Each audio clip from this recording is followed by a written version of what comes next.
Hello বন্ধুরা, welcome to my new blog. আজকে আমি আর আমার বন্ধুরা মিলে চলে গেলাম রিমা দিদির চা খেতে। রিমা দিদির লেমন টিটা খুবই ভালো ছিল। আর আপনারা কে কে রিমা দিদিকে চেনেন তারা একটু কমেন্ট করে বলবেন। দিদির ব্যবহারটা দেখেই বুঝতে পারছো যে দিদি অনেক ভালো, দিদি খুবই ভালো। দিদিকে সবাই সাপোর্ট করো আর নতুন নতুন ভিডিও দেখার জন্য আমাকে ফলো করো। দিদির লেমন টিটা তৈরি করা হয়ে গেল, তো দিদি আমাদের হাতে দিয়ে দিল। তারপর আমরা খেয়ে দেখলাম যে খুবই ভালো লেমন টিটা। হ্যাঁ, আমার দোকানে লেমন টিটা ফেমাস। আমার দোকানের অ্যাড্রেস হচ্ছে ডানকুনি চণ্ডীতলা, খানপুর মান্নাপাড়া, নিয়ার তারামা মন্দির। তারামা মন্দিরের সাথেই আমার দোকান। আর থ্যাংক ইউ সো মাচ আসার জন্য।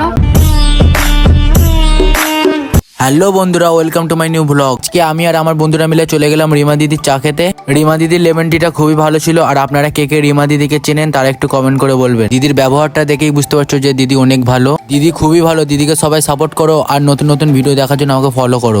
দিদির লেমন টিটা তৈরি করা হয়ে গেল, তো দিদি আমাদের হাতে দিয়ে দিল। তারপর আমরা খেয়ে দেখলাম যে খুবই ভালো লেমন টিটা। হ্যাঁ, আমার দোকানে লেমন টিটা ফেমাস। আমার দোকানের অ্যাড্রেস হচ্ছে ডানকুনি চণ্ডীতলা, খানপুর মান্নাপাড়া, নিয়ার তারামা মন্দির। তারামা মন্দিরের সাথেই আমার দোকান। আর থ্যাংক ইউ সো মাচ আসার জন্য।